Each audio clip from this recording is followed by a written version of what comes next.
Bonjour, chers compatriotes, tous ceux qui sont à l'écoute.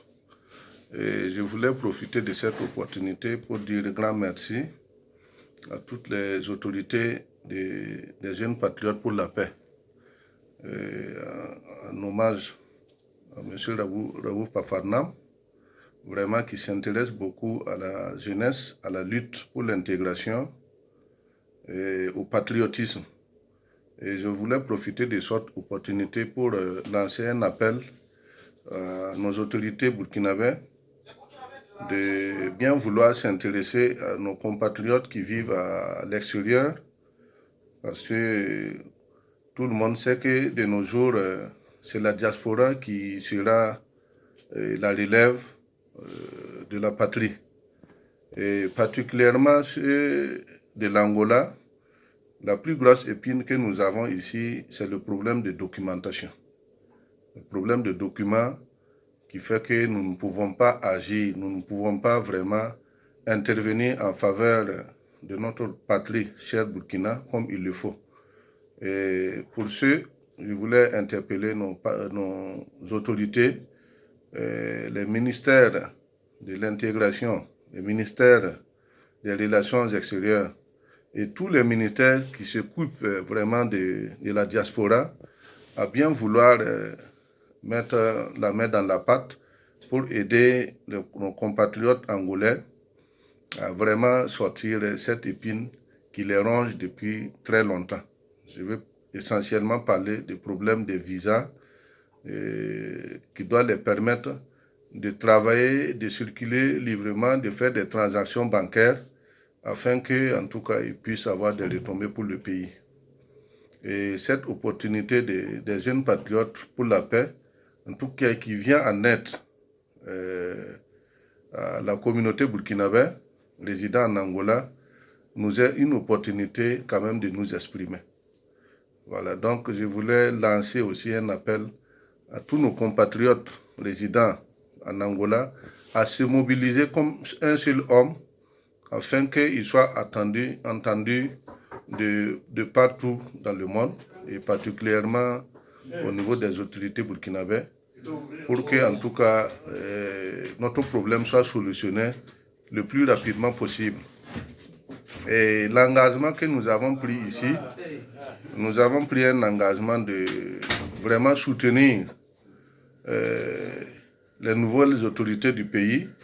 Donc, dans tout ce qu'ils voudraient nous demander de les soutenir, nous sommes prêts à le faire, mais à la condition qu'ils essaient aussi de nous aider à ce que nous soyons régularisés dans notre deuxième pays, dans notre pays hôte, notre très cher Angola, qui a fait vraiment des merveilles, des bienfaits pour notre pays.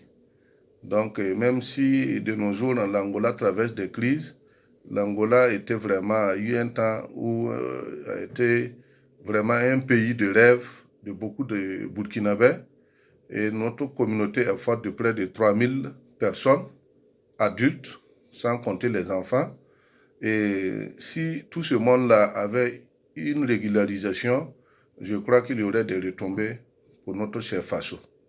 Donc, c'est un appel que je lance aux autorités burkinabées de l'intégration, des relations extérieures, de la sécurité et tous ceux qui peuvent, que ce soit même les associations, qui peuvent aider à ce que, en tout cas, les Burkinabés de l'Angola s'en sortent, qu'ils aient une régularisation. Vraiment, ça serait un ouf, ça serait en tout cas une épine de moins.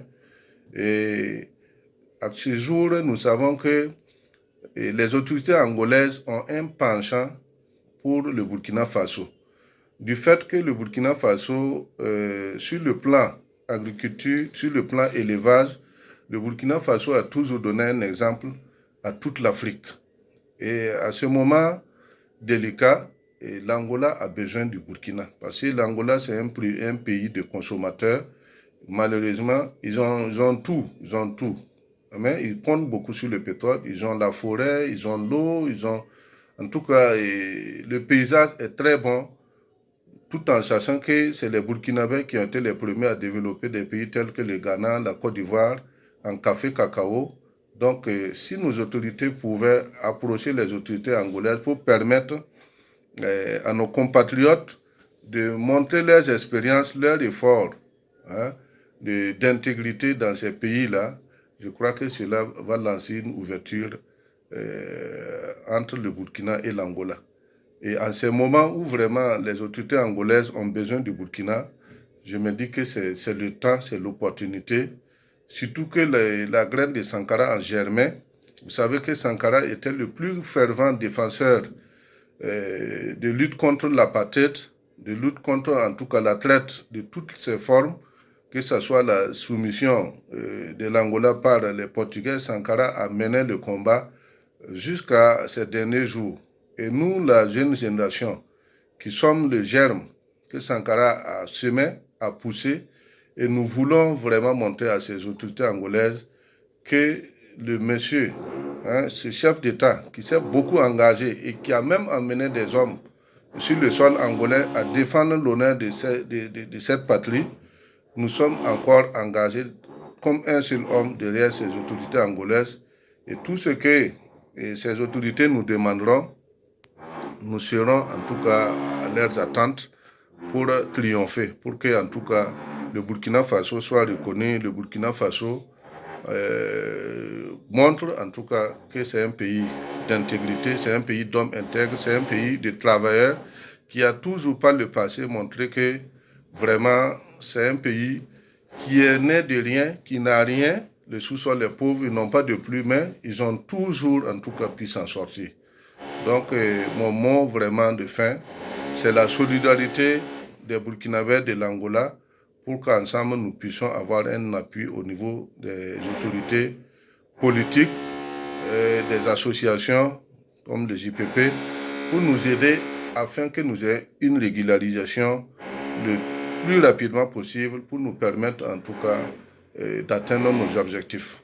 Donc j'avais omis de me présenter, M. Temtore Bourema, je suis activiste africain et je suis amoureux de mon pays. Et pour ça, je suis prêt pour tout, en tout cas pour que nos compatriotes en Angola soient régularisés, qu'ils aient de bons documents pour pouvoir sortir et rentrer, créer et apporter en tout cas des retombées pour le Burkina Faso. Je vous remercie. Voilà et bonjour.